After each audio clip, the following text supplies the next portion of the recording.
teman-teman, perkenalkan nama saya Alisa Ekasyani Putri. Kali ini saya akan menyampaikan jenis layanan klasikal dengan topik yaitu penyesuaian diri. Adapun tujuannya itu agar peserta didik mampu menyesuaikan diri terhadap lingkungan sekolah. Nah, untuk penyampaian pokok materinya yaitu yang pertama ada apa itu arti penyesuaian diri, fungsi dari penyesuaian diri, dan tips-tips dalam penyesuaian diri. Nah, kita langsung masuk ke materi yang pertama yaitu arti penyesuaian diri. Apa sih arti penyesuaian diri? Penyesuaian diri itu adalah usaha manusia untuk mencapai harmoni pada diri sendiri dan lingkungannya. Penyesuaian diri dalam bahasa aslinya dikenal dengan istilah adjustment atau personal adjustment. Membahas tentang penyesuaian diri, ini ditinjau dari 3 sudut pandang. Yang pertama yaitu penyesuaian diri sebagai adaptasi. Berdasarkan latar belakang perkembangannya, penyesuaian diri dalam adaptasi ini diartikan sebagai dengan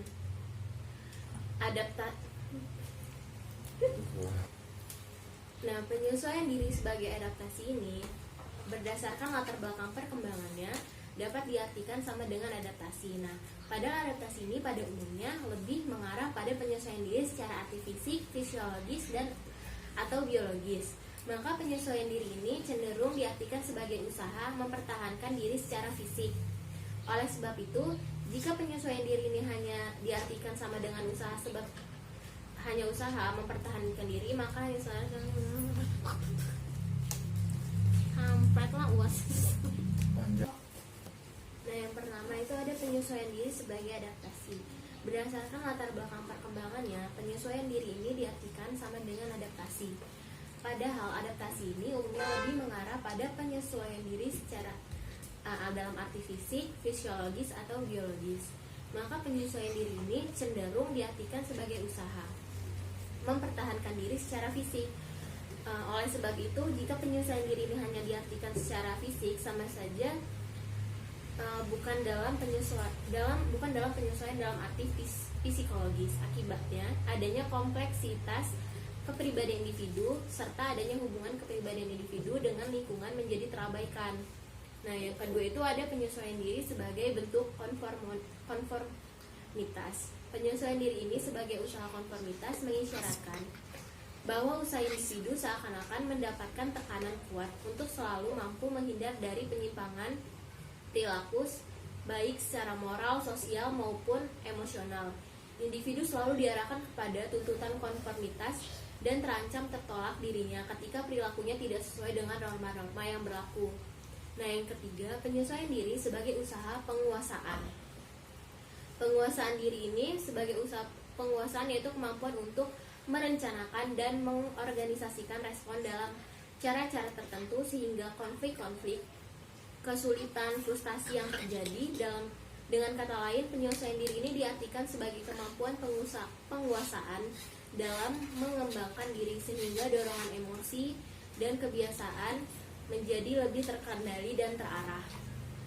Nah, berdasarkan 3 sudut pandang di atas, jadi arti dari penyesuaian diri yaitu suatu proses yang melibatkan respon-respon mental dan tingkah laku, di mana individu berusaha menanggulangi kebutuhan-kebutuhan dalam diri. Tekanan, frustasi, konflik, serta pengaruh tingkat keselarasan antara tuntutan dalam diri individu dengan tuntutan-tuntutan tugas dari dunia luar atau lingkungan di mana individu berada. Nah, selanjutnya itu faktor-faktor yang mempengaruhi. Yang pertama ada kondisi fisik. Kondisi fisik ini terbagi dari 3. Ada hereditas dan konstitusi fisik. Nah, di hereditas dan konstitusi fisik ini ada kemungkinan besar disposisi yang bersifat besar seperti periang, sensitif, pemarah, penyabar, dan sebagainya. Sebagian ditentukan secara genetik, yang berarti kondisi hereditas terhadap penyesuaian diri meskipun tidak secara langsung, faktor lain yang berkaitan dengan konstitusi tubuh dapat mempengaruhi penyesuaian diri adalah inteligensi dan imajinasi. 2 faktor ini memainkan peranan penting dalam penyesuaian diri. Yang kedua yaitu ada sistem utama tubuh. Fungsi yang memadai dari sistem syaraf merupakan kondisi umum yang diperlukan bagi penyesuaian diri yang baik. Sebaliknya, penyimpangan pada sistem syaraf akan berpengaruh terhadap kondisi mental, maka penyesuaian diri kurang baik. Gejala psikomatis, gejala yaitu yang menyinggung proses-proses baik fisik maupun psikis, merupakan salah satu contoh dari tidak berfungsinya sistem syaraf yang kurang baik sehingga mempengaruhi penyesuaian diri. Yang ketiga ada kesehatan fisik. Kesehatan fisik dapat menimbulkan penerimaan diri, percaya diri, harga diri, dan lain-lain yang akan menjadi kondisi yang sangat mempengaruhi bagi proses penyesuaian diri. Sebaliknya, kondisi yang tidak sehat menyebabkan perasaan rendah diri, kurang percaya diri, bahkan menyalahkan diri sendiri, sehingga akan berpengaruh kurang baik bagi proses penyesuaian diri. Yang kedua yaitu kepribadian. Nah, kepribadian ini terbagi menjadi 4, yaitu kemauan dan kemampuan untuk berubah.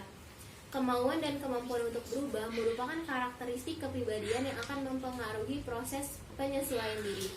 Kemauan dan kemampuan untuk berubah ini akan berkembang melalui proses belajar. Bagi individu yang sungguh-sungguh belajar untuk berubah, maka kemampuan penyesuaian diri akan berkembang juga. Sebaliknya, kualitas kemampuan untuk berubah akan berkurang atau menurun disebabkan oleh sikap dan kebiasaan kaku yang sering mengalami kecemasan atau frustasi.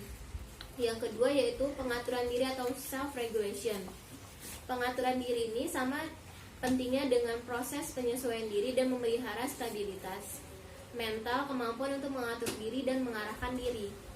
Kemampuan mengatur diri dapat mencegah individu dari keadaan menyimpang kepribadian. Yang ketiga yaitu realitas diri. Nah, proses penyesuaian diri dapat mencapai hasil secara bertahap, sangat erat kaitannya dengan perkembangan kepribadian. Jika pengembangan kepribadian berjalan normal sepanjang masa kanak-kanak dan remaja, maka di dalamnya tersirat potensi dalam bentuk sikap, tanggung jawab, penghayatan, nilai-nilai, penghargaan diri, dan lingkungan. Semua itu merupakan unsur penting dalam realitas diri. Yang ketiga itu ada intelijensi. Intelijensi sangat penting bagi perolehan perkembangan gagasan, prinsip, tujuan yang memainkan peran penting dalam proses penyesuaian diri. Kemampuan pengaturan diri ini sungguh muncul tergantung pada kualitas dasar dalam penyesuaian diri, yaitu intelijensi. Baik buruknya penyesuaian diri seseorang ditentukan oleh kapasitas intelektual ataupun intelijensinya. Yang ketiga yaitu ada proses belajar. Nah, dalam proses belajar ini dibagi menjadi 2, yaitu yang pertama belajar. Nah, kemampuan belajar merupakan unsur penting dalam penyesuaian diri individu karena respon-respon dan sifat-sifat kepribadian yang diperlukan bagi proses penyesuaian diri diperoleh dan diserap melalui proses belajar. Kemampuan belajar akan muncul dari dalam individu. Oleh sebab itu, perbedaan pola-pola penyesuaian diri dari yang normal sampai dengan yang tidak normal merupakan hasil perubahan yang dipengaruhi oleh proses belajar dan kematangan. Pengaruh proses belajar itu akan muncul dalam bentuk atau mencoba dan gagal, pengondisian, dan menghubungkan berbagai faktor yang ada di mana individu itu melakukan proses penyesuaian diri. Dan yang kedua itu ada pengalaman. Pengalaman ini dibagi menjadi 2 jenis. Yang pertama, pengalaman yang menyehatkan. Peristiwa-peristiwa yang dialami oleh individu dan dirasakan sebagai sesuatu yang menyenangkan, mengasihkan, dan ingin diulang kembali, ditransfer ketika individu harus menyesuaikan diri dengan lingkungan baru. Dan yang kedua itu pengalaman traumatik. Peristiwa yang dialami oleh individu dan dirasakan sebagai sesuatu yang sangat menyenangkan, menyedihkan, dan sangat menyakitkan, sehingga individu tidak ingin mengulanginya kembali. Individu yang mengalami pengalaman ini akan cenderung ragu-ragu, kurang percaya diri, gampang rendah diri, dan selalu merasa takut ketika harus menyesuaikan diri dengan lingkungan baru. Nah, yang selanjutnya itu ada latihan. Latihan ini merupakan proses belajar yang diorientasikan pada perolehan keterampilan atau kebiasaan. Penyesuaian diri ini sebagai suatu proses yang kompleks dan mencangkup proses-proses psikologis dan sosiologis, maka memerlukan latihan agar dapat mencapai penyesuaian diri yang baik. Yang selanjutnya, determinasi diri. Determinasi diri merupakan faktor yang kuat yang dapat digunakan untuk kebaikan atau keburukan. Dalam mencapai penyesuaian diri secara tuntas untuk merusak diri sendiri. Dan determinasi individu dapat secara bertahap mengatasi penolakan diri maupun pengaruh buruk lainnya. Yang selanjutnya itu dari lingkungan. Yang pertama dari lingkungan keluarga. Semua konflik dan tekanan yang ada dapat dihindarkan atau dipecahkan bila individu dibesarkan dalam keluarga di mana terdapat keamanan, cinta, respek, toleransi, dan kehangatan. Dengan demikian, penyesuaian diri akan menjadi lebih baik bila keluarga individu merasakan bahwa kehidupannya berarti. Rasa dekat dengan keluarga adalah salah satu kebutuhan pokok bagi perkembangan jiwa seorang individu. Dalam prakteknya, banyak orang tua yang mengetahui hal ini namun mengabaikan. Dengan alasan mengejar karir dan mencari penghasilan yang besar demi memenuhi kebutuhan ekonomi keluarga dan menjamin masa depan anak-anak. Hal ini seringkali dianggap negatif oleh anak dengan merasa bahwa dirinya kurang disayangi, diremehkan, bahkan dibenci. Bila hal tersebut terjadi terulang-ulang dalam waktu yang cukup panjang, maka sangat berpengaruh terhadap kemampuan individu dalam menyelesaikan diri di kemudian hari. Meskipun bagi remaja, hal ini kurang berpengaruh karena remaja lebih matang tingkat pemahamannya. Namun, tidak menutup kemungkinan pada beberapa remaja kondisi tersebut akan membuat dirinya tertekan, cemas, dan stres. Berdasarkan kenyataan tersebut, maka pemenuhan kebutuhan anak-anak akan rasa kekeluargaan harus diperhatikan. Orang tua harus terus berusaha untuk meningkatkan kualitas pengasuhan, pengawasan, dan penjagaan pada anak. Jangan semata-mata menyerahkan pada pembantu, jangan sampai semua urusan makanan dan pakaian diserahkan pada orang lain. Karena hal demikian dapat membuat anak tidak memiliki rasa aman. Nah, di lingkungan keluarga juga merupakan lahan untuk mengembangkan berbagai kemampuan yang dipelajari oleh permainan, senda gurau, sandiwara, dan pengalaman-pengalaman antara anggota keluarga yang dilakukan secara sehat memiliki pengaruh yang penting dalam perkembangan kejiwaan seseorang individu. Oleh sebab itu, orang tua sebaiknya jangan menghadapkan individu pada hal-hal yang tidak dimengerti olehnya atau sesuatu yang sangat sulit dilakukan olehnya, sebab hal tersebut menumpuk rasa putus asa pada jiwa individu tersebut. Selanjutnya di lingkungan sekolah. Sekolah mempunyai tugas yang tidak hanya terbatas pada masalah pengetahuan dan informasi saja, akan tetapi juga menyangkut tanggung jawab pendidikan secara luas. Demikian pula dengan guru, tugasnya tidak hanya mengajar, tetapi juga berperan sebagai pendidik yang menjadi pembentuk masa depan. Ia adalah langkah pertama dalam pembentukan kehidupan yang menuntut individu untuk menyesuaikan dirinya dengan lingkungan. Pendidikan modern menuntut guru atau pendidik untuk mengamati perkembangan individu dan mampu menyusun sistem pendidikan sesuai dengan perkembangan tersebut. Dalam pengertian ini, berarti proses pendidikan merupakan penciptaan penyesuaian antara individu dengan nilai-nilai yang diharuskan oleh lingkungan tersebut, menuntut kepentingan perkembangan dan spiritual individu. Keberhasilan proses ini sangat bergantung pada cara kerja, metode yang digunakan oleh pendidik dalam penyesuaian tersebut. Jadi peran guru sangat berperan penting dalam pembentukan kemampuan penyesuaian diri individu. Pendidikan remaja hendaknya tidak didasarkan atas tekanan atau sejumlah bentuk kekerasan dan paksaan, karena pola pendidikan seperti itu tidak akan membawa pada pertentangan antara orang dewasa dengan anak-anak. Jika para remaja merasa bahwa mereka disayangi dan diterima teman dalam proses pendidikan dan pengembangan mereka, tidak akan ada kesempatan untuk terjadi pertentangan antara generasi. Yang ketiga yaitu lingkungan masyarakat. Lingkungan masyarakat menjadi faktor yang dapat mempengaruhi perkembangan penyesuaian diri. Konsistensi nilai-nilai, aturan-aturan, norma, moral, dan perilaku masyarakat akan diidentifikasikan oleh individu yang berada dalam masyarakat tersebut, sehingga akan berpengaruh terhadap proses pengembangan penyesuaian diri. Yang selanjutnya ada agama dan budaya. Agama erat kaitannya dengan faktor budaya. Agama memberikan sumbangan nilai-nilai, keyakinan, praktek-praktek yang memberi makna mendalam. tujuan, serta kestabilan dan keseimbangan hidup individu.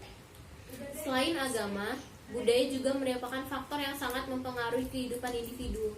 Hal-hal ini terlihat adanya karakteristik budaya yang mewariskan kepada individu, mulai dengan berbagai media, dalam lingkungan keluarga, sekolah, maupun masyarakat. Nah, yang selanjutnya adalah tips dalam penyesuaian diri di sekolah. Nah, penyesuaian diri di lingkungan sekolah itu yang pertama, mau menerima dan menghormati otoritas atau tata tertib sekolah. Menerima kita sebagai siswa atau seseorang yang menuntut ilmu di sekolah, kita harus menerima tentang peraturan dari kepala sekolah dan guru tanpa disertai rasa marah ataupun rasa enggan. Yang kedua, mampu menjalin hubungan dengan teman dan guru, mempunyai relasi yang baik dengan teman, guru, dan orang-orang di lingkungan sekolah tanpa diwarnai perasaan yang kurang baik seperti kebencian, iri hati, dan penolakan. Yang ketiga yaitu mau menerima tanggung jawab sebagai. Tips-tips penyesuaian diri yang baik di lingkungan sekolah adalah sebagai berikut. Yang pertama, mau menerima dan menghormati otoritas tata tertib di sekolah. Menerima wewenang dan peraturan dari kepala sekolah, guru tanpa disertai rasa marah ataupun rasa enggan. Kita sebagai siswa harus mengikuti apapun peraturan yang ada di sekolah. Dan yang kedua, mampu menjalin hubungan dengan baik, yaitu dengan guru dan teman. Mempunyai relasi dengan teman, guru, dan orang-orang di lingkungan sekolah tanpa diwarnai rasa yang kurang baik seperti kebencian, iri hati, dan penolakan. Nah, yang ketiga, mampu menerima tanggung jawab sebagai murid maupun sebagai bagian dari institusi. Dapat bersikap dan bertingkah laku sesuai dengan perannya sebagai murid dan mampu menjaga nama baik sekolah. Yang keempat yaitu tertarik dan mampu berpartisipasi dalam kegiatan.